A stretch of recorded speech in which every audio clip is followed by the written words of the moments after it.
Régent Thomas, je suis médecin, directeur et fondateur de la clinique médicale L'Actuel au centre-ville de Montréal, spécialisé en santé sexuelle. Je suis acadien, je suis né au Nouveau-Brunswick, dans l'Est, dans le Nord-Est. Mon père est menuisier. Mon père est toujours vivant, il a 92 ans et malheureusement, je ne peux pas aller le voir à cause de la COVID. Les barrières sont fermées. Donc, je viens d'un milieu de vie assez modeste, mais un esprit très vif, très critique. J'avais une mère qui était Ma mère me disait, c'est pas parce qu'on est pauvre qu'on n'est pas intelligent. Tu vois, c'était le genre de mère que j'avais, qui avait un petit côté syndical, un petit côté... c'était très important, l'Acadie, dans notre famille. Des parents qui nous encourageaient beaucoup à l'époque d'étudier parce qu'ils voulaient que leurs enfants sortent de la classe sociale qu'eux avaient, avec les difficultés qu'ils avaient vécues. Ma grand-mère est morte d'un accouchement parce que le médecin parce qu'ils n'avaient pas d'argent pour payer le médecin, donc le médecin ne s'est pas rendu. Donc c'est toutes des choses. Elle était orpheline à 14 ans de père et de mère et elle faisait des ménages pour survivre. Donc un milieu assez difficile, mais une femme extrêmement intelligente qui est décédée il y a 20 ans cette année. Mon premier patient, en fait, je pratiquais à Verdun, dans une clinique de médecine familiale en 1982. J'ai pas 95 ans, mais pas loin. En 1982. Et moi, donc, je sortais de la faculté de médecine fin des années 70. Il n'y avait pas de sida. Et j'ai eu un patient donc gay qui était danseur de ballet à New York et qui est venu me voir, je pratiquais à Verdun, et qui m'a dit « Je crois avoir la maladie des Américains ». Alors, c'était mon premier contact avec le sida sans savoir que c'était le sida. Il y avait tous les symptômes qu'on ne connaissait pas à l'époque, de fièvre, de ganglions, de perte de poids, et il est mort quelques mois plus tard, que j'ai appris par la suite. Donc, en 82, on n'a pas de test de VIH. Le test du VIH, il va arriver seulement en novembre 84. Donc, il fallait vraiment se débrouiller avec des outils. On avait très peu à part le fait qu'on n'avait pas de traitement, mais même au niveau du diagnostic, de la prévention, c'était difficile. Et toute la stigmatisation, surtout, qui va arriver, quand le test va arriver. Donc, les gens étaient très malades, mouraient rapidement. Ça a été mon premier cas. On a ouvert la clinique en 84, dans ce qu'allait devenir le village gay. Alors, mais c'est un hasard. Encore une fois, moi, j'ai beaucoup d'hasard dans ma vie. Le village gay n'existait pas. Et la naissance du village gay est 1984. Le Cirque du Soleil, le village gay et la clinique L'Actuel. Et le restaurant L'Express, je pense aussi. C'était l'époque. Et quand on a ouvert, nous, on ouvrait une clinique, surtout mes trois partenaires avec qui j'ouvrais la clinique, on était tous des gens qui étaient intéressés à deux niveaux. Les MTS qu'on disait à l'époque, c'était quoi qui nous intriguait. Et quand on était jeunes médecins, moi je travaillais dans une clinique où il y avait beaucoup de médecins, la plupart des médecins ne voulaient pas traiter les MTS. Les médecins, dans le fond, étaient très mal à l'aise avec la sexualité. Je vous dirais que ça s'est amélioré, mais pas tant que ça parfois. Donc, on ouvrait pour ça. Et je me souviens, on avait dit, les gens nous avaient dit, ça ne fonctionnera pas parce que vous vous identifiez comme tel. On s'identifiait à un centre de dépistage et de traitement des MTS. Et ça a fonctionné tout de suite. Ça a fonctionné pour deux raisons. D'abord, une grande ville comme Montréal, les gens et la communauté gay a été parmi, évidemment, on s'installait en même temps dans le village gay, et c'est comme ça que le sida va arriver dans notre vie. La communauté gay, immédiatement, avait tellement eu de mauvaises expériences dans le passé avec les médecins, des gens qui nous arrivaient traumatisés, qui n'avaient jamais vu de médecin depuis 20-30 ans. Parce que quand il était, un de mes patients me racontait, quand je suis allé voir le médecin, il a sorti la Bible au niveau, et il m'a montré la page de Sodome et Gomorrhe. Alors, c'était ça, les gens ne le réalisent pas aujourd'hui, d'avoir une clinique comme l'Actuel ou d'autres dans le même style. Les gens avaient peur d'aller chez le médecin. Et c'était la même chose avec les femmes. Les femmes étaient très, très stigmatisées s'ils avaient, entre autres les femmes qui avaient contracté l'herpès, je me souviens, c'était très, très, c'est encore traumatisant pour elles, mais elles étaient très stigmatisées. Souvent, elles avaient eu des très mauvaises expériences avec les médecins. Et dans notre équipe, il y avait un gynécologue qui s'intéressait particulièrement donc au MTS chez les femmes. Alors, ça a fait tout de suite une équipe. Il y avait Michel Marchand, qui était gay, qui connaissait bien les alentours du village, qui avait commencé la clinique La Cité. Il est décédé du sida lui-même dans les années 90. Et il y avait donc Alain Campbell, le gynécologue, et sa femme.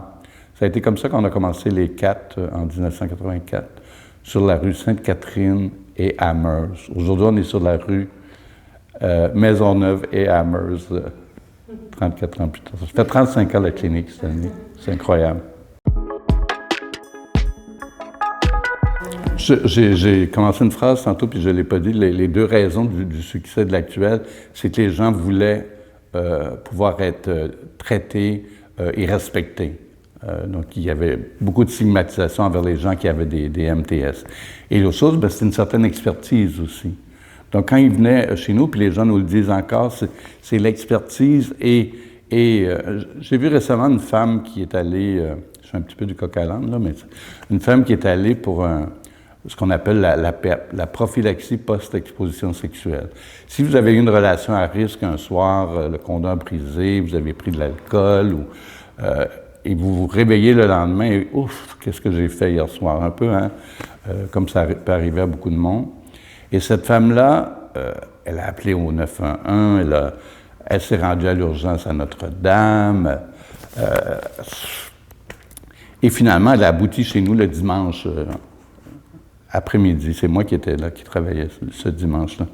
Et quand elle est partie, on lui donne un traitement d'1 mois. On donne une trithérapie d'1 mois, puis ça réduit de façon significative de contracter le VIH. On en fait beaucoup à l'actuel.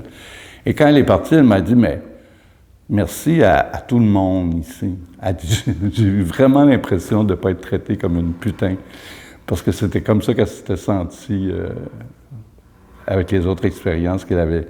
Elle dit, vous, les infirmières, les réceptionnistes, tout le monde, vous êtes accueillants. Et elle me remerciait de ça. Donc, c'était beaucoup ça. Ça s'est... et là, le sida est arrivé. Et là, le sida est arrivé. Donc, on ouvrait une clinique MTS. On parlait peu du sida en 84. En fait, les gens qui en parlaient plus, c'était les anglophones. Les anglophones étaient plus informés parce qu'ils voyageaient beaucoup plus à New York, puis... et là, déjà, on en parlait beaucoup à New York et à San Francisco. Alors, on en parlait, il y avait des reportages, mais c'était pas... Dans notre pratique, on n'en voyait pas vraiment. Et tout ça a déboulé en 84-85.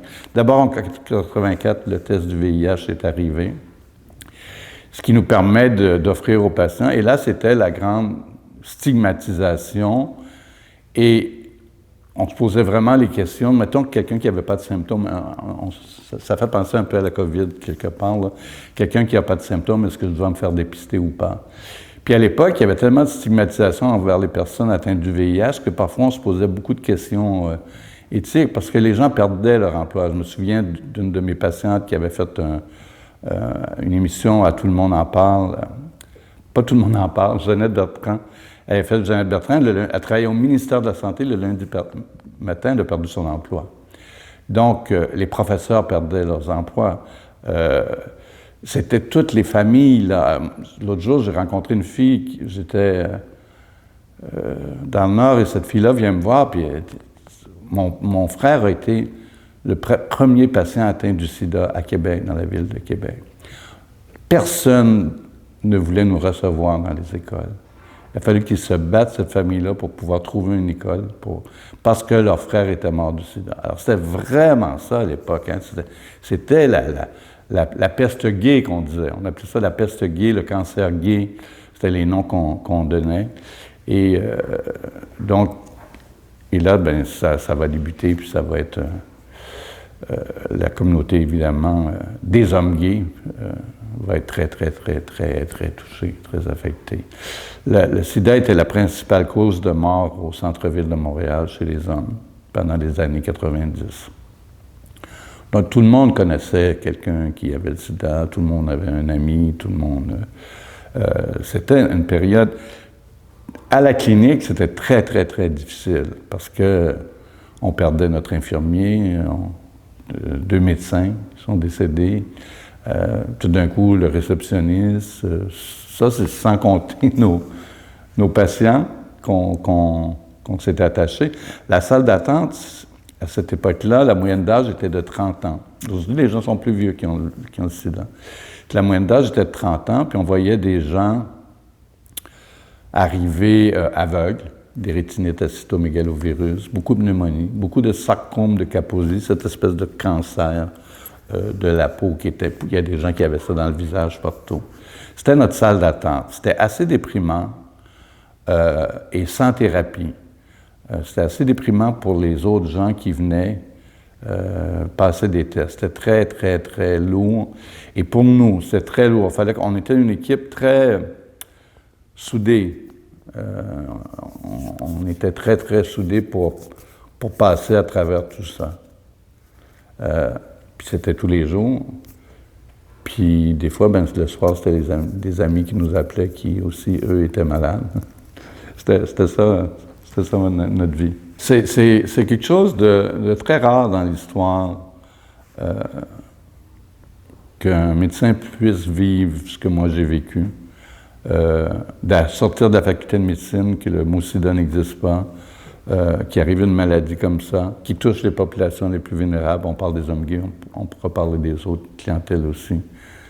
Et qu'après ça, on arrive à trouver des traitements, qu'on arrive à la trithérapie. Très compliqué à l'époque, avec 20-30 pilules par jour, mais les gens prenaient toutes leurs pilules, personne ne chialait. Et aujourd'hui, on est à des trithérapies à 1 comprimé par jour, et aujourd'hui, on a des traitements préventifs, comme la PrEP.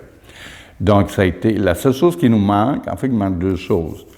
Il manque un vaccin, qu'on n'a toujours pas. Tout le monde est à la recherche d'un vaccin pour le COVID. Nous, la maladie existe depuis 1981, puis il n'y a toujours pas de vaccin, donc près de 40 ans plus tard. Et la guérison. Donc, ça demeure des traitements à vie. Les gens doivent prendre des médicaments, plutôt bien tolérés de façon générale. Les anciens médicaments ont donné beaucoup d'effets secondaires. Les gens plus âgés s'en rappellent, sont marqués. Mais ça demeure une maladie chronique. Et ce qui est fantastique, en plus, c'est que quand on traite les gens, en plus, ils deviennent non infectieux. Alors, c'est ça qui va expliquer beaucoup après la diminution un peu de la maladie, c'est que depuis plus de 10 ans maintenant, on sait que si une personne, on dit, a une charge virale indétectable, donc la quantité de virus dans le sang est tellement faible, en bas de 20 copies, on n'est pas capable de l'avoir, versus quelqu'un qui n'est pas traité peut avoir une charge virale à 300 000 à 10 millions de copies. Alors, on rend les gens indétectables, leur santé s'améliore, on n'attend plus. Avant, on attendait que les gens soient malades. Maintenant, on les traite d'emblée parce qu'on a des meilleurs traitements. Et comme ça, ils ne sont plus infectieux en plus. Alors, c'est un niveau important au niveau de la santé publique et au niveau de la santé des patients. Ce qui est juste le plus difficile et le plus décevant pour moi, c'est toutes ces théories du complot qui se promènent sur les réseaux. On encourage les gens à cesser leur traitement, que le sida, c'est une invention des Big Pharma et tout ça, comme pour tout le reste. Et on a des patients qui arrêtent. J'ai un collègue qui me racontait aujourd'hui, son patient ne lui disait pas, mais finalement, à chaque fois qu'il faisait des tests, sa charge virale était élevée. Puis, en fait, aujourd'hui, il me raconte qu'il vient d'avoir ses résultats de son système immunitaire. Le système immunitaire, c'est les fameux globules blancs qu'on appelle les T4. Ces T4 étaient à 1000 il y a 6 mois. Aujourd'hui, ils sont à 30. Parce qu'il a arrêté son traitement. 30, ça veut dire que dans quelques semaines, il va être à l'hôpital avec des pneumonies, puis du cancer et d'autres choses. À cause de toutes ces théories-là. Donc, on est confronté à ça en plus. Pour nous qui avons vécu, les médecins plus vieux, le sida stigmatisant, où les gens perdent leur job, où les gens mouraient en moyenne à l'âge de 30 ans, les gens mouraient en moyenne 6 mois après qu'on les avait vus. La durée de vie est en moyenne 6 mois. Pour nous qui avons vu tant de monde mourir, qu'on ait aujourd'hui, qu'on connaisse bien la maladie, qu'on ait aujourd'hui des traitements, OK, ça ne guérit pas. Oui, il y a des compagnies pharmaceutiques qui font de l'argent, mais avec le diabète, avec n'importe quoi aussi, là. Sinon, bon, on arrête la recherche tout de suite. De voir ça, c'est très, très difficile. Moi, personnellement, je trouve ça très difficile. Et d'influencer, parce que les gens qui vont arrêter, là, c'est les plus vulnérables. C'est ceux qui ont la santé mentale les plus fragiles. C'est pas... c'est exactement ce qu'on voit au bureau, là. On écoute quelqu'un sur YouTube, puis il a la même importance que Dr. Fauci.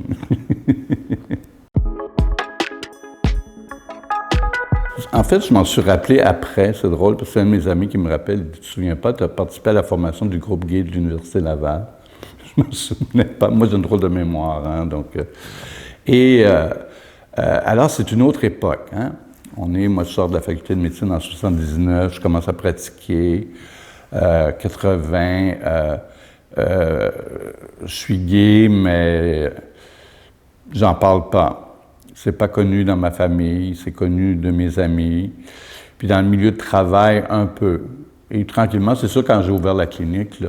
Mais j'ai jamais parlé publiquement de mon homosexualité avant les années 2000. Je me souviens pas de la date exacte. C'est un peu avant les années 2000. C'était avec Jeannette Bertrand. C'était peut-être dans les années 96. Voyons, avec un grand A. Et c'est comme ça que ma mère a appris que j'étais homosexuel. Parce que comment elle s'appelait, là? Elle qui jouait avec Jeannette, voyons. Elle faisait la femme de ménage, la cuisinière. Et moi, j'avais été à une émission comme médecin traitant le sida, et tous les autres, c'était des homosexuels qui s'assumaient. Et Jeannette pensait que... En tout cas, ça fait toute une histoire. Aujourd'hui, on en rit, mais Jeannette a été bien... Parce qu'après, j'ai eu un conflit avec ma mère. On ne s'est pas parlé pendant presque 2 ans. Alors, c'est autre chose, hein, l'homosexualité de l'époque. Je te parle des années 90. Je travaillais dans le sida, j'étais impliqué dans la lutte au sida. Mais je ne parlais pas de mon homosexualité nécessairement. Je fais partie un peu de cette période d'hommes plus âgés où... l'homosexualité, c'était vraiment un péché. C'était l'Église, c'était un péché, c'était... D'ailleurs, je soigne beaucoup d'hommes aujourd'hui qui se sont mariés à l'époque et qui ont des enfants parce que c'était trop difficile de vivre homosexuel. Alors aujourd'hui, on a fait évidemment des grands pas. Ça s'est calmé avec ma famille. Tout va bien. Et tout le monde le sait. Donc oui, j'ai beaucoup travaillé, évidemment, avec la communauté gay, parce que ça a été les hommes gays les plus touchés. Je n'étais pas impliqué vraiment dans les mouvements gays. J'étais très, très impliqué dans la lutte au sida et qui dévastait la communauté gay, particulièrement les hommes. Donc, c'est vraiment ça, moi, l'histoire de ma vie. C'est là où j'ai pris soin des hommes gays, de beaucoup d'hommes gays. J'ai soigné beaucoup d'hommes gays, j'en soigne encore beaucoup. Et c'était ça mon combat, puis c'était ça qui me touchait le plus. Et à travers ça est venu d'autres populations vulnérables. À l'époque, on parlait des 4 H, donc les homosexuels, les héroïnomanes, les hémophiles et les Haïtiens. Alors, les Haïtiens qui ont été très, très affectés, plus le droit de donner du sang, très stigmatisés par la communauté haïtienne. Ce qui fait que je vais fonder un jour Médecins du Monde Canada, et le premier pays que je vais aller, ça va être Haïti, et où je suis allé de nombreuses fois faire des projets d'action humanitaire. Donc, des populations vulnérables qui sont fragiles à différents niveaux, mais il y a une chose, il y a une vulnérabilité qui est là, qui est souvent économique, mais pas seulement. C'est une vulnérabilité affective. Les homosexuels en font partie. Les femmes que j'ai soignées ou que je soigne encore avec le VIH, c'est quelque chose de très particulier. Tout ça est stigmatisé, tout ça est caché. Personne n'en parle, personne ne veut plus en parler. Et les personnes qui vivent avec le VIH ne veulent plus en parler. Ils prennent leur traitement, leur pilule. Donc, ça n'a rien à voir. À l'époque, la communauté gay était très, très, très active. Elle l'est encore, mais je veux dire, c'est plus le même combat. Donc, les gens étaient très impliqués socialement dans la lutte au sida. La communauté gay a fait beaucoup, beaucoup de choses, que ce soit au niveau local, que ce soit au niveau international. La communauté gay a été très, très, très impliquée. Ben, en fait, je l'ai fait après, d'une façon officielle, dans une émission avec Denise Bombardier. En fait, il est arrivé un événement. Moi, j'ai fait un peu de politique, j'ai fait bien des affaires. J'ai fait un peu de politique en 1994. J'étais candidat pour le Parti québécois dans Saint-Henri-Sainte-Anne. Et il y avait des gens du... J'avais pas fait de coming out. Et là, il y a des gens qui... j'ai eu des menaces qu'on allait me dénoncer, que je... Puis là, j'ai répondu, écoutez, j'étais tellement fatigué, c'était la fin de campagne électorale, j'avais fait du porte-à-porte, j'avais perdu 30 livres. J'étais tellement épuisé, j'ai dit, faites ce que vous voulez, si vous voulez sortir. Moi, je pense que ça serait dommage, parce que je pense que je serais que ça serait bon pour la communauté gay, d'avoir un député gay. Mais c'est évident qu'il aurait fallu que je fasse mon coming out. C'est une autre époque encore. Aujourd'hui, tu ne penserais même pas à faire ça, d'aller en politique, puis t'es gay, puis tu le dis pas, là.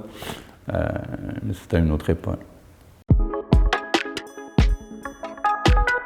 Mais à l'adolescence, je vivais ça très difficile. Je venais d'une famille assez religieuse. Mon père est très, très croyant. Donc, c'était associé aussi avec ce que la religion disait catholique. Et je le vivais assez mal. À l'adolescence, à l'université de Moncton au début. Donc, c'était une autre époque. Alors, moi, à un moment donné, la meilleure chose, c'était peut-être penser devenir prêtre. Et ça, c'est drôle. Ma grand-mère alors, mes grands-parents étaient très, très religieux. Et moi, j'aimais l'école. Alors, c'est toujours la personne qu'on envoyait comme prêtre là, dans le temps. Puis, surtout s'il était gay, mais je veux dire, c'était pas vécu comme ça à l'époque. Et ma grand-mère m'avait dit, si tu deviens prêtre, je vais te laisser tout mon héritage. Mais ma grand-mère était très pauvre. Mais moi, j'avais décidé très jeune. J'ai toujours voulu devenir médecin. On parlait pas de ces choses-là. Les gens soit devenaient des vieux garçons, soit se mariaient, avaient des enfants. Et souvent, c'était drôle, ils finissaient par trouver le type, souvent des personnes qui n'aiment pas nécessairement beaucoup la sexualité, alors ils finissaient par se trouver, faisaient des enfants, puis vivaient leur vie comme ça. Mais c'est quelque chose qu'on n'abordait pas. Et c'est après des mouvements comme... il y a eu des mouvements certainement à Montréal, tout ça, mais il y a aussi de la télévision aussi. Nous, on écoutait beaucoup la télé. Alors, je me souviens que les émissions de Jeanne Bertrand qui parlaient beaucoup de sexualité énervaient beaucoup ma mère. Donc, c'était quelque chose... Et surtout quand elle abordait des thèmes comme ça, là, je suis rendu quand même plus vieux, là. Mais c'était donc des choses. Donc, puis après ça, aujourd'hui, tu vois, avec ma famille, mon père, mes amis viennent, mon frère. Et ce qui est fantastique, c'est la nouvelle génération. Mon neveu ils viennent du Nouveau-Brunswick, là, ils viennent du même endroit que moi, là. Ils sont pas à New York, là. C'est des gens anti-homophobes. Je veux dire, tu peux pas... Mon neveu a 20 ans maintenant, ma nièce est rendue à 17 ans, mais ils avaient 12, 14 ans, puis il y avait la Journée mondiale contre l'homophobie dans les écoles, et tout ça a eu des impacts. Aujourd'hui, les jeunes, à Tracadie, il y a des jeunes qui se définissent que... Un des meilleurs amis de ma nièce se définit comme trans, au secondaire, je veux dire, il y a des couples gays, On ne pouvait pas imaginer ça, là, nous autres. Alors, c'est fantastique. Ça, c'est fantastique. Et de ne jamais sentir avec eux, là, que tu es différent. Parce que toute notre vie, on s'est senti différent.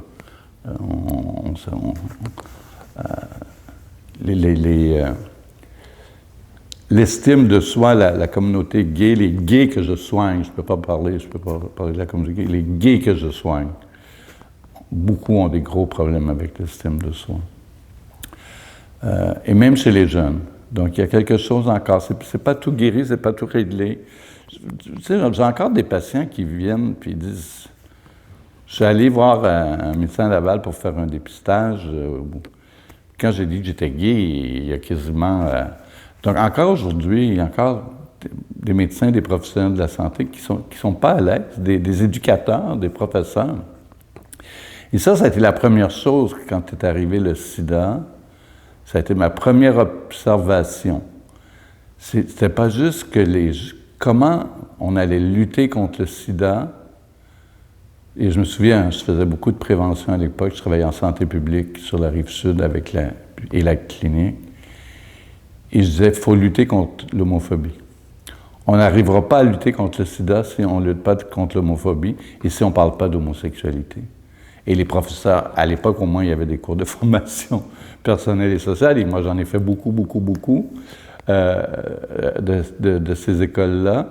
Et c'était le principal problème. On était mal à l'aise d'aborder la question du sida. Comment l'aborder quand on n'est pas un expert, quand on est un professeur ou qui n'était pas de FPS. Les FPS, ils invitaient beaucoup les sexologues et les médecins et autres. Donc, c'était ça la première difficulté dans la lutte au sida au niveau de la prévention. Après viendront les autres que je ne veux pas oublier non plus, mais les Haïtiens, c'était le racisme, et on parlait de deux sortes de victimes. Hein. Il y avait des victimes, comment on disait ça? Les hémophiles, c'était des victimes innocentes.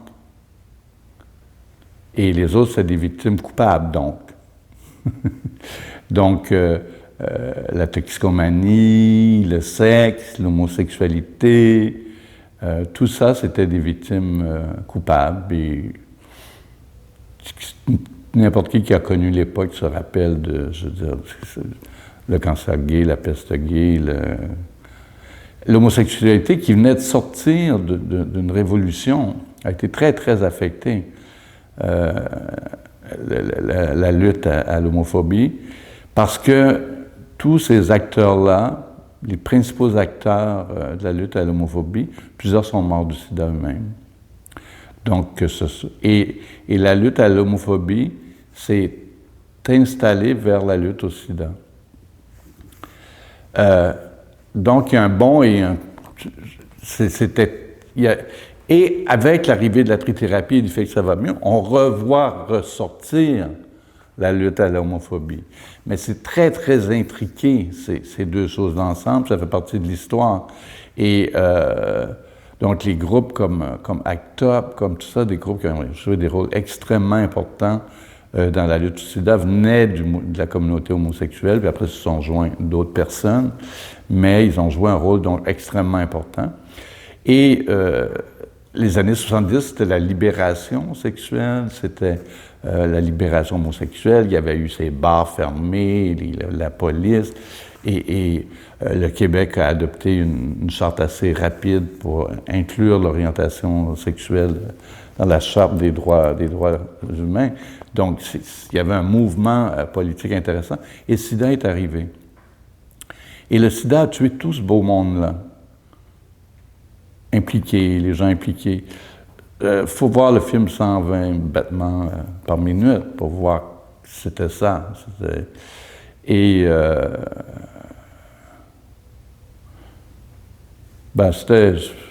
c'est ça, c'était l'époque. Donc il y a quelque chose. En même temps, le sida a aussi permis à l'homosexualité de se développer d'une certaine façon. Parce que les gens à travers les systèmes de santé ne voulaient pas les personnes vivant avec le sida. À l'Hôtel-Dieu, il y avait un triangle rose. Les gens s'habillaient comme la COVID là, pour aller soigner un malade du sida. C'était comme ça que c'était vécu. Et dès que la pneumonie était guérie, c'est pour ça que l'actuel a pris un rôle si important, parce que dès que la pneumonie était finie, ou la plupart des médecins ne continuaient pas de suivre les patients. Il y en a eu quelques-uns. Mais les médecins homosexuels ont joué un très grand rôle dans la lutte au sida, que ce soit à l'actuel, que ce soit à Toronto ou à Vancouver ou ailleurs dans le monde. Donc, ils ont joué un très, très grand rôle au niveau international. Et les homosexuels aussi ont commencé à vouloir, je dirais à l'époque, je me souviens, là, les gens y allaient à l'hôpital puis ils voulaient que son chum rentre dans le bureau et le médecin refusait de voir le partenaire du malade. Donc tout ça va avoir une évolution sur les soins de santé aussi.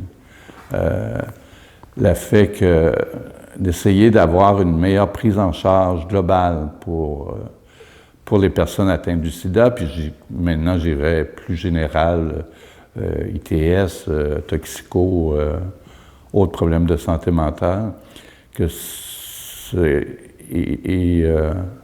les malades nous ont appris qu'ils avaient besoin de cette expertise multidisciplinaire.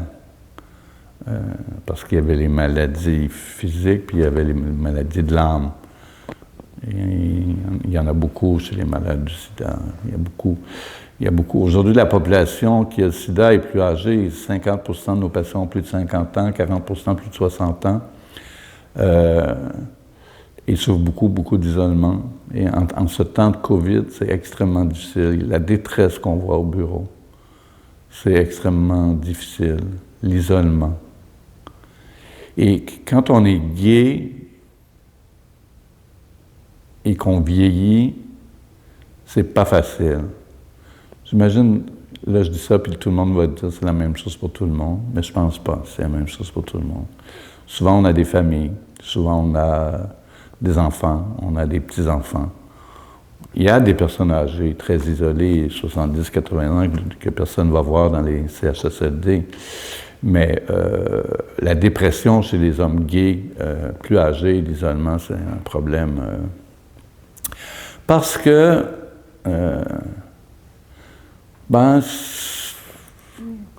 c'est la jeunesse, hein? Les gens cherchent la jeunesse, la beauté. Donc, quand on vieillit, on n'a plus ça à offrir. On a peut-être d'autres choses à offrir, mais ça intéresse moins le monde.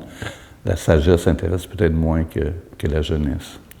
Donc, c'est assez difficile, personnellement, et pour mes malades. Vieillir gay, c'était tout un défi. Vieillir gay heureux.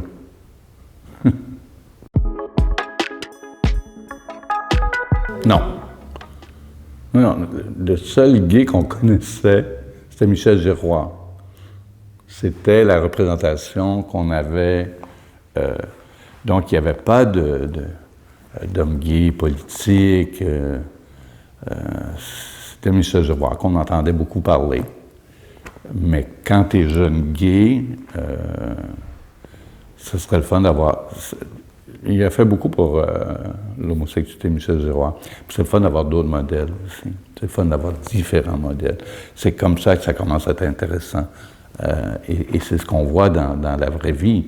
Il y a différents modèles maintenant d'identité sexuelle. Genre. Nous autres, moi, je vis pas.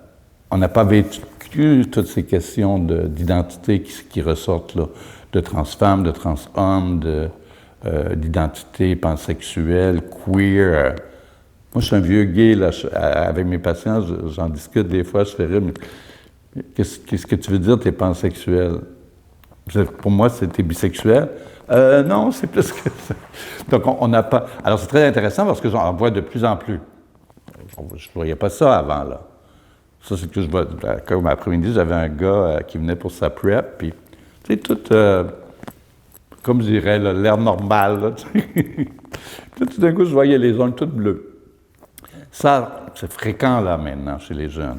Et avant, on demandait l'orientation sexuelle, on marquait homo, hétéro, bi. Là, à un moment donné, on nous dit, OK, il y a des gens qui vont commencer à écrire pansexuel, queer, binaire, non-binaire, trans, homme, trans. Donc, il y a tout ça, mais c'était pas de ma génération. Moi, ma génération, tu étais gay ou hétéro, puis si tu étais bisexuel, on disait que c'était parce que tu n'acceptais pas d'être gay.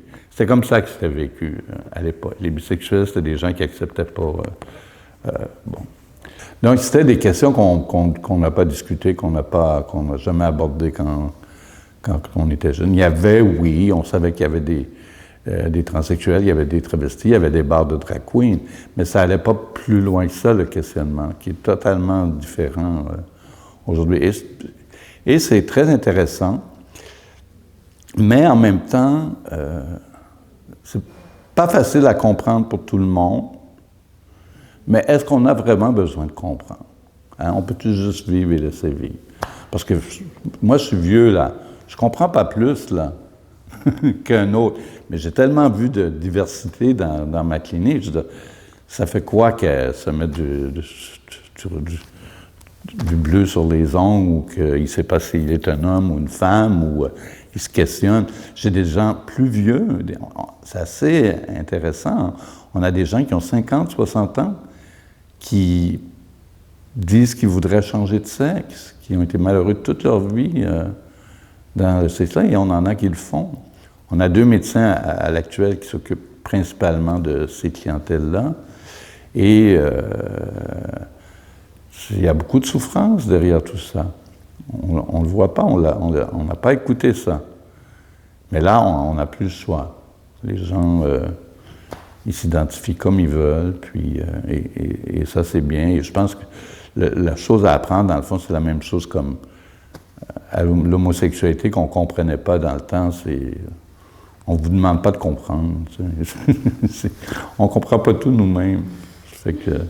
Donc, vivre et laisser vivre, je pense que c'est ça. Puis, je voyais aujourd'hui, il y avait une belle grande blonde transsexuelle dans la salle d'attente. Tu sais, c'est le fun de voir ça dans la salle d'attente. C'est comme... C'est le fun de savoir qu'ils ont une place, qu'ils, ils, elles. Parce que là, il y a ça aussi, hein, c'est compliqué. Moi, j'ai un intervenant, il s'appelle il, elle. Alors, je les fais rire, ils sont plus jeunes, parce que... Non, là, des fois, j'ai de la misère à vous comprendre, là, tout ça.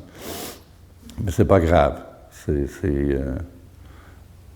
Faut écouter, puis laisser faire, vivre, laisser vivre. Oui, je pense qu'il y en a encore beaucoup. Le succès, c'est les jeunes. Je pense qu'il y en a très peu chez les jeunes. Vraiment, il y en a peut-être là, mais... Et moi, je l'ai vu à l'université. Quand j'allais donner des cours à l'université,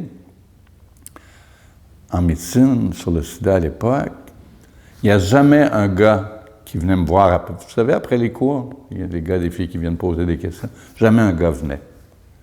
C'était que les filles. Et tranquillement, j'allais chaque année, là, je voyais des gars venir poser des questions. Ah, là, il y avait des gars gays, là, des gars hétéros. Et à l'actuel, présentement, j'ai plein de médecins hommes hétérosexuels qui travaillent. Donc ça, c'est la nouvelle génération, qui sont à l'aise avec la clientèle trans, qui sont à l'aise avec la clientèle gay, mais zéro préjugé. Alors, c'est fantastique, parce que quand j'ai terminé ma médecine, là, c'était pas comme ça. Alors, il y a vraiment une évolution, mais si vous allez sur les réseaux sociaux, c'est clair qu'il y a encore de la transphobie, il y a encore de l'homophobie, j'ai des patients qui se font battre dans le village, encore aujourd'hui. Tu vas dans le village, donc c'est de la haine. Donc, il faut jamais oublier, hein? Ce sont des luttes sans fin. C'est comme le féminisme, ce sont des luttes. Les pouvoirs sont fragiles. Il ne faut jamais qu'on pense que c'est acquis. Et comme je vous expliquais tantôt, quand on a ouvert la clinique, Il n'y avait pas de place comme ça. On est la première au Canada. Aujourd'hui, tout le monde vient, tout le monde prend pour acquis que c'est normal, mais il y a un travail d'enfer pendant ces 35 années-là. Alors, c'est la même chose avec l'homophobie, la transphobie. Je pense que la transphobie, c'est encore beaucoup de violence. Vive les trans, beaucoup de violence. Puis à l'époque, c'était efféminé, hein? C'était ça qui dévoilait ton homosexualité. Et moi, j'étais un peu efféminé. Donc à l'école, je me souviens, en 7e année, il y a un professeur, je menais avec un ami qui était encore plus efféminé. Et le professeur était venu nous voir, et on est en 7e année. Il nous avait dit, vous ne devriez pas vous tenir ensemble. C'est pas bon, ça va mal tourner. On ne comprenait pas. On était en 7e année. On ne savait pas qu'on était gay. Mais bon, puis après, quand tu es enfant, puis tu es un peu efféminé ou différent, hein? C'est la différence aussi. Moi, j'aimais étudier. Tous les autres gars n'aimaient pas étudier. J'étais bon à l'école, j'étais première classe. Les autres gars, ils étaient moins bons. C'est là qu'on vit de l'intimidation. Moi, j'ai vécu beaucoup d'intimidation au secondaire, surtout. Les gros gars qui t'attendent juste pour... on a tous vécu ça un peu, de l'intimidation à l'époque, et il y en a probablement encore, mais je trouve que les jeunes ont fait un travail fantastique par rapport à toutes ces questions-là. C'est une bonne question.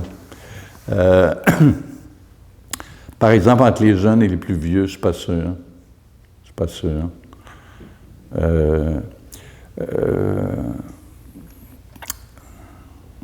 La communauté noire et la communauté blanche, je ne suis pas sûr non plus. Les femmes, les hommes, pas tout le temps, hein? Pas tout le temps. Donc, c'est pas si facile que ça non plus. Rappelons-nous les défilés de la fierté gay. Alors, c'est toujours, la télé montre toujours le plus... beaucoup de gays détestaient le défilé de la fierté gay.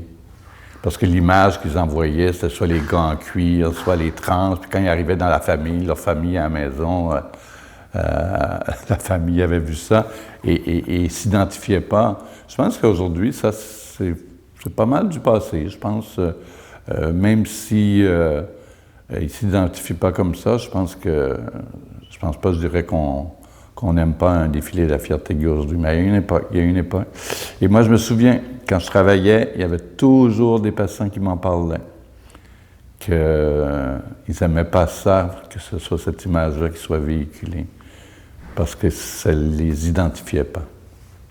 Donc, il y a des défis, disons, avec les différentes communautés de la communauté LGBTQ2+. Les actions, là, c'est toujours la même chose, hein? C'est l'éducation. Très décevant qu'on ait cessé le programme de formation FPS dans les écoles, là, je veux dire. Moi, je le vois, la différence des jeunes que je voyais à l'époque, ils étaient informés. Les jeunes, maintenant, leur rééducation sexuelle, c'est les réseaux sociaux, c'est la pornographie. Alors, très difficile quand tu es jeune de pouvoir, alors qu'on parle d'une époque de consentement, de violence, ça va être très, très difficile pour la génération dans le contexte actuel, des jeunes qui ont des jeunes adolescents, comment ils vont vivre leur relation de couple. Et ce serait nécessaire qu'il y ait plus d'éducation sexuelle à l'école. Là, il y a des projets pilotes ici et là, mais c'est pas suffisant. Je veux dire, la sexualité, ça fait partie, hein, c'est un besoin de l'être humain comme manger, dormir. Alors, sinon, on finit avec des gens en manque d'estime de soi et des comportements. C'est important, l'éducation à la sexualité. Et Et là, on peut tout inclure, là. Donc, on peut parler de tout, incluant les ITS et le VIH. Mais il ne faut pas que ce soit un cours. Moi, je me souviens, à les époques, j'allais secondaire, les parents me disaient, faites-leur peur. Il ne faut pas faire peur. Faites-leur peur sur le sida, surtout avant qu'il y ait des traitements. Faites-leur peur. Et il y a une génération, beaucoup de femmes, d'hommes un peu plus jeunes que moi qui disaient ça, ils ont vécu la génération sida. Je veux dire, le condom était porté 100% là, par beaucoup de monde. Aujourd'hui, le condom, moi au bureau, là, j'en vois pas beaucoup qui portent le condom, là. Donc, pas juste sur les ITS, puis pas faire peur. Faire peur, ça marche pas. Il y a des gens qui veulent des campagnes. Les études ont été démontrées. Il y en a eu, à l'époque du sida, il y a eu plusieurs campagnes de peur en Australie. Tu fais des campagnes de peur, les gens ne les écoutent pas. Ils changent de poste. L'humour, souvent, aide. L'humour, ça aide à faire passer bien des messages. Et les gens aiment ça. Donc, pas sur la peur. Puis, les gens sont intelligents aussi, dire les vraies choses aussi. Mais moi, c'est l'éducation. Ça a toujours été ça. Puis, après ça, on peut faire des campagnes. Bon, il me semble que ça fait bien longtemps qu'on n'a pas eu une campagne sur les ITS. Puis on est en explosion des ITS au Québec depuis une dizaine d'années. Je veux dire, c'est quand même, une chlamydia, ça peut rendre stérile. On investit en infertilité, mais on ne fait pas la prévention de la chlamydia ou de la gonorrhée. Donc ça, je trouve qu'il manque des campagnes comme ça, c'est clair. Après, il faut soutenir le milieu communautaire. Le milieu communautaire est extrêmement important dans ce genre de... il va rejoindre des clientèles que nous ne rejoignons pas et après, on peut travailler ensemble. C'est ce qu'on essaye de faire beaucoup, travailler avec le réseau communautaire. Et le supporter, c'est la même chose, ils sont toujours à chercher de l'argent, c'est toujours des budgets... passent beaucoup de bureaucratie à remplir des formulaires pour recevoir leur budget, le milieu communautaire. Donc, c'est un peu ma façon de voir. Je pense que ça demeure l'éducation. Ouf! Il y a du bon, il y a du mauvais. On ne peut pas dire que ce n'est que du mauvais, mais j'aime pas l'intimidation sur les réseaux sociaux. Je trouve que c'est difficile d'échanger. Moi, j'allais souvent sur Facebook, je vais presque plus. C'est difficile d'échanger, d'échanger poliment, de discuter. Tout de suite, c'est oui, non, blanc, noir, et là, ça, je trouve ça dommage parce que les réseaux sociaux pour l'international, on pourrait les utiliser de façon constructive pour les pays pauvres, parfois qui ont accès aux réseaux sociaux, entre autres. Mais c'est très difficile, je pense. Il y a beaucoup de gens qui débarquent des réseaux sociaux aussi.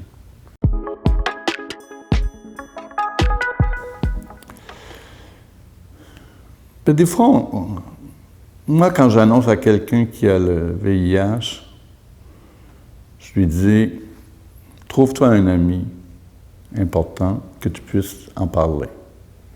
Puis après, tu le diras à qui tu voudras, mais pour le moment, tu as besoin de support. Et souvent, tu vas avoir des surprises, c'est pas l'ami que tu pensais. Alors, c'est un peu ça la vie aussi, hein. On a des surprises, des gens qu'on pense qui sont cons, parfois parce qu'ils sont pauvres ou parfois parce qu'ils sont moins éduqués, mais il y a aussi une intelligence de... Moi, j'ai tellement vu de choses dans ma vie, j'ai tellement eu de témoignages, je suis tellement privilégié de ce que je vois. Et moi, je vois toutes sortes de patients, de toutes les classes sociales, de la travailleuse, de l'ex-travailleuse du sexe à l'ex-héroïnomane, et de toutes les classes sociales. Et Et il y a une intelligence quelque part chez les êtres humains, pas tout le monde peut-être, là, mais de façon générale, une espèce de gros bon sens, que parfois on pense que les gens ne comprendront pas et que les gens comprennent. Moi, tous ces clients-là, ces patients-là, qui ne font pas partie de la communauté gay, par exemple, j'ai beaucoup d'hommes ex-toxicomanes dans ma clientèle, et des femmes ex-toxicomanes ou travailleuses du sexe. Ces gens-là sont venus me voir, ils savent que je suis gay. Ils n'ont jamais remis en question le fait que je sois gay que je ne pourrais pas bien les soigner. Puis ils ne m'ont jamais posé de questions personnelles, vraiment sur ma vie privée. Parfois, il y a des gens qui en posent, mais je veux dire, cette clientèle ne m'a jamais vraiment posé de questions personnelles. Et se préoccupe toujours de comment je vais. Prenez soin de vous aussi, là. Vous travaillez trop fort après. Alors, c'est très émouvant, ça. Des clientèles, parfois, j'ai une de mes patientes qui a vécu beaucoup la violence, le travail du sexe. Aujourd'hui, elle est plus âgée, puis elle s'est retirée de ça. Et,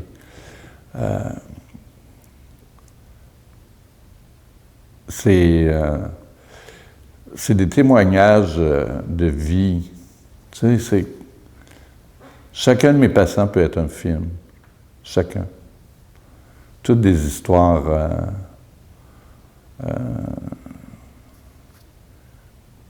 puis ils ont vécu beaucoup de stigmatisation. Beaucoup. Ce qui fait qu'ils n'ont plus le goût d'en parler maintenant aussi. À un moment donné, tu n'as plus le goût d'en parler. Tu passes à autre chose. Et c'est un petit peu ça qui est le sida aujourd'hui, parce que les gens ne meurent plus. Donc, le combat n'est plus le combat des années 90. Ça, c'est clair. Et tant mieux, on a des traitements préventifs. Moi, j'ai beaucoup de patients qui prennent la PrEP, donc c'est un médicament qui est efficace de 95 à 99 %, qu'ils peuvent prendre soit une fois par jour, ou soit au besoin, sur demande. Tu peux le prendre 2 comprimés, 2 à 24 heures avant la relation sexuelle, et un comprimé par jour pendant 2 jours. Et là, quand je dis ça, les gens sont scandalisés. Parce que, mais pourquoi pas un condom? J'ai des médecins qui ont refusé de prescrire la PrEP en disant « va t'acheter un condom ». Alors, il faut mal comprendre la sexualité, comment c'est vécu, ce que ça représente, l'estime de soi, la dépression, la violence, problématique d'alcool et de drogue aussi. C'est des problèmes de santé. Je veux dire, puis là, après, on nous dit que les ITS sont en augmentation à cause de la PrEP. D'abord, c'est faux. Les ITS sont en augmentation avant la PrEP. Puis les ITS sont en augmentation chez les hétérosexuels aussi, qui ne prennent pas la PrEP. Donc oui, j'ai un petit groupe de mes patients qui prennent la PrEP, qui ont plus d'ITS. Mais si je n'avais pas la PrEP, ils auraient le VIH. C'est clair. Donc, peut-être que je suis prêt à payer pour un petit groupe de plus, qui ait plus de gonorrhée et de chlamydia, mais qui ait moins de VIH. Et les gens ne seront pas sur la PrEP. C'est co-efficace aussi. Les gens ne seront pas sur la PrEP le reste de leur jour. Tandis que s'il devient VIH, il va être sur la trithérapie pour 50 ans s'il a 20 ans. Donc, la PrEP, les gens prennent 1 an, 2 ans, 3 ans, puis ils arrêtent. Ils se font un chum, ils arrêtent, la vie change, ils arrêtent, ils recommencent une rupture. Donc, c'est pas OK, je commence à prendre la PrEP à 20 ans, puis je vais être là-dessus jusqu'à 75 ans. C'est pas comme ça. Les gens sont intelligents aussi. Les gens, ils savent. Nous, on a 3000 patients sous PrEP. On n'a pas, dans ces 3000-là, 98 % des hommes gays. On n'a pas eu un échec. On n'a pas un patient sur ces 3000-là qui est devenu infecté par le VIH. Donc, quand j'entends qu'il y a trop de monde sur la PrEP, moi, je dis, il n'y a pas assez de monde sur la PrEP. Parce que s'il y a 60 000 homosexuels à Montréal, ou 80 000, ou je ne sais pas le nombre, il devrait y avoir plus de monde sur la PrEP. Et ça devrait être gratuit en plus. C'est gratuit en France, c'est gratuit à Vancouver, c'est gratuit en Australie. Parce que c'est efficace et ça protège, et les gens ne le prendront pas pendant 50 ans, ils vont prendre pendant une certaine période, les périodes les plus vulnérables de leur vie. Et ils savent quand est-ce qu'ils sont vulnérables. Donc, l'autre jour, j'ai rencontré le chef du cabinet, c'était nouveau, j'ai répété ça, je ne comprends pas que... Et le traitement du VIH, qui n'est pas gratuit non plus à 100%. Les ITS, le traitement est gratuit. C'est une gonorrhée, chlamydia, syphilis, c'est gratuit. Alors pourquoi le VIH, c'est pas gratuit? Parce qu'il y a des patients, c'est pas un gros budget parfois pour nous, mais il y a des patients pour qui, s'ils doivent mettre 100 $ ou 200 $, c'est beaucoup. Et j'ai des patients qui arrêtent la trithérapie parfois parce que leur budget ne leur permettait pas ce mois-là. Avec le danger que le virus devienne résistant, avec le danger d'avoir des complications de se ramasser à l'hôpital et avec le danger d'infecter d'autres personnes. Alors, ça devrait être gratuit. C'est un non-sens. Ben, il y a les classiques, hein, La peste, l'étranger, je dirais, de Camus. C'est pour moi, c'est deux univers dans lesquels je vis. On n'a pas parlé, puis je vais prendre 30 secondes pour en parler, du changement de notre clientèle aussi. Il y a des journées, moi, la moitié de ma clientèle, ce sont des migrants. Et des migrants gays, et beaucoup du Moyen-Orient. On n'avait pas ça avant. J'ai beaucoup de gens... Alors, c'était ça que je voulais vous répondre quand tu as dit dans la communauté LGBTQ, qu'est-ce qu'il y a? Il y a ça qui est nouveau. Cette communauté qui arrive. Alors, j'ai beaucoup de patients de la Syrie, du Liban, de l'Iran, de l'Irak, de l'Algérie, du Maroc, qui sont partis un peu réfugiés politiques, qui ont vécu, qui n'ont pas vécu leur homosexualité et qui arrivent à Montréal ici. Alors ça, c'est très intéressant. J'en ai beaucoup sur PrEP parce que je les protège. Parce que quand tu n'as pas pu vivre ta sexualité dans un pays comme ça, quand tu arrives ici, tu es à risque, tu es vulnérable. Donc, je les mets sur PrEP tout de suite, le plus fort que je peux, le plus que je peux. Et ça, c'est une communauté qu'on ne connaît pas bien, qu'on ne sait pas comment leur parler, qu'on ne sait pas comment faire de prévention. Des membres de la communauté asiatique aussi, où c'est très difficile, l'homosexualité, d'être acceptée. Mais pas seulement, évidemment, la communauté asiatique, plusieurs de ces communautés que j'ai parlé, incluant la religion catholique à l'époque. Mais nous, maintenant, la religion catholique, elle ne nous dérange plus parce qu'on fait ce qu'on veut. Mais il y a des endroits où la religion catholique a encore un rôle extrêmement important et que les gens suivent ce que nous, on faisait dans les années, ce que nos parents faisaient dans les années 30-40. Alors ça, c'est une communauté qui est nouvelle et qui vit très isolée parce que leurs familles ne savent pas. J'ai des patients VIH aussi là-dedans. Leurs familles ne savent surtout pas qu'ils sont gays, ne savent surtout pas qu'ils ont le VIH. Et j'en ai quelques-uns qui sont plus vieux. Et j'ai comme un patient, il vit avec sa mère et son frère. Personne ne sait qu'il y a le sida, personne ne sait qu'il est gay. Tout est vécu en cachette. Tout en cachette. Il est rentré un jour à la clinique, il m'a dit, moi j'ai un médecin infectiologue très bon qui m'a sauvé la vie, mais je voulais venir voir. Je voulais venir voir la clinique, je voulais venir vous voir. Parce que il dit, moi je vous écoute toujours quand vous passez à la télé. Il disait ça quasiment en murmurant, parce qu'il est tout seul dans tout ça. Ça fait beaucoup de détresse, hein? Ça fait beaucoup de souffrance. On survit. Mon Dieu, que je vais être ennuyant. Personne ne va vouloir écouter tout ça. Ils vont vouloir. Ennuyant. Moi, je suis quelqu'un de très joyeux en passant. J'aime beaucoup la vie et je m'emmerde un peu en temps de COVID, là.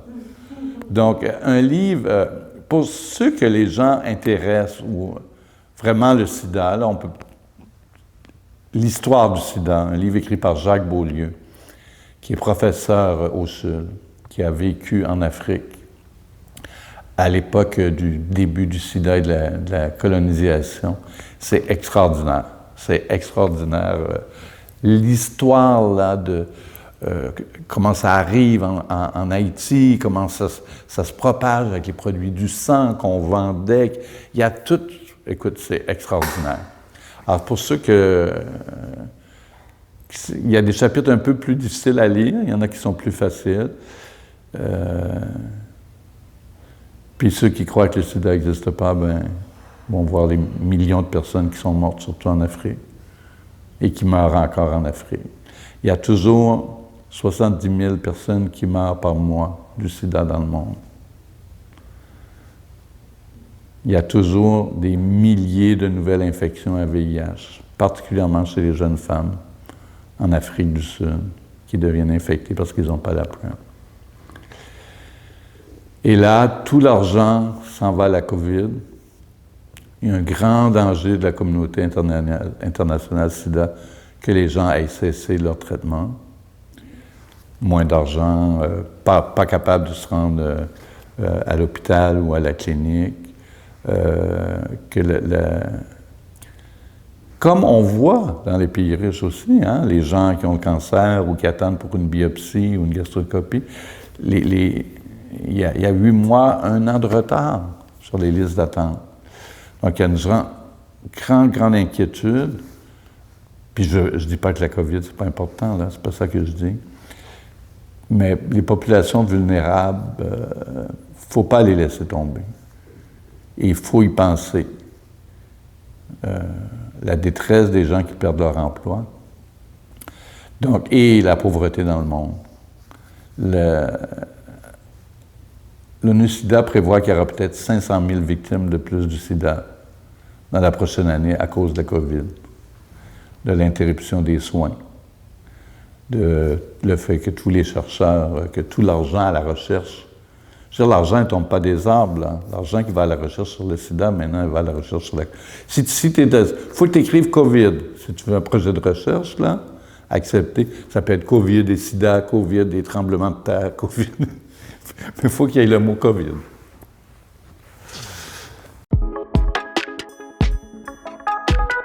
Une personne, Jonathan Mann. Alors, Jonathan Mann, c'était Il est extraordinaire, si vous... on a fait un film, Médecins de cœur, avec l'ONF en 92, et il est interviewé là-dedans. Il était professeur à la faculté de médecine de Harvard, en santé publique. Et lui, c'est lui qui a développé cette notion de vulnérabilité sociale et de droits humains. Qu'on ne pouvait pas traiter une maladie sans prendre acte de la vulnérabilité qui l'entoure. Et c'est vraiment lui qui... Et l'écouter, c'était du bonheur. Et un jour, je l'avais... Il est dans mon film, donc il venait à la clinique, il était déjà venu, et je lui envoie un mot. On n'était pas les courriels à l'époque, je ne me souviens plus quelle année. Je pense que c'est la fin des années 90. Je l'ai invité à venir donner une conférence et il me répond « oui, avec plaisir ». Et le lendemain, il prend l'avion et il s'en va en Suisse et son avion tombe en Nouvelle-Écosse. Alors, il est mort d'un accident d'avion avec sa nouvelle femme, si je comprends bien, qui était une chercheuse aussi importante dans le sida. Alors, homme très inspirant au niveau de la médecine. Très, très inspirant. Mais il y en a eu... Il y a des gens qui sont inspirants aussi. Lui c'était au niveau de l'éthique, des questions éthiques. Ah, ben, il y a eu aussi le docteur David Roy, qui était un éthicien à Montréal, qui était extraordinaire. Parce que nous, en clinique, et à l'époque, d'avant les traitements, chaque cas était un cas éthique en soi. Tu sais. Je finis avec cette histoire-là. J'étais jeune, je travaillais le soir. Parce qu'on ne travaillait plus beaucoup le soir. Il était 9 heures du soir. J'allais fermer la porte de la clinique. Et un homme entre. Un homme d'origine haïtienne. Et il me dit, je viens de passer des tests pour des assurances et j'ai le VIH. Et ma femme est enceinte de 16 semaines. Elle est suivie à Sainte-Justine. Jeudi soir en avant. Et je ne veux pas que vous lui disiez. Alors, des histoires comme ça, on en a quand même eu. Et souvent, on invitait Dr. Roy à discuter avec nous des différentes questions éthiques. Et alors, ce qu'il fallait faire, il y a deux choses que tu peux faire. Hein. Tu dis non, écoute, moi j'appelle ton gynécologue, le gynécologue de ta femme à Sainte-Justine, puis je lui dis. Il s'en va puis il se suicide. Tu as fait ton travail. Puis il y a l'autre chose, c'est de prendre le temps. Mais là, on est dans le temps accéléré. Je peux vous voir dans 2 jours. Je peux vous voir. Il faut qu'il absorbe lui aussi ça. Et finalement, c'est un peu ce qui est arrivé. Et finalement, je parle au gynécologue, et finalement, sa petite fille est venue au monde, puis elle n'avait pas le VIH, puis aujourd'hui, il est toujours mon patient, puis il est devenu grand-père la semaine dernière. Alors, c'est fantastique. Hein? Mais comme de quoi de très, très, très dramatique, quand même, a une belle fin quand même. Alors, je ne sais pas pourquoi je disais ça, mais ça aussi, c'est des gens qui m'inspirent. Mes patients m'inspirent beaucoup. C'est pas la résilience avec laquelle ils vivent, ça d'avoir été stigmatisés toute leur vie. Ils sont très inspirants, les patients. Puis des fois, ils disent des paroles assez inspirantes aussi.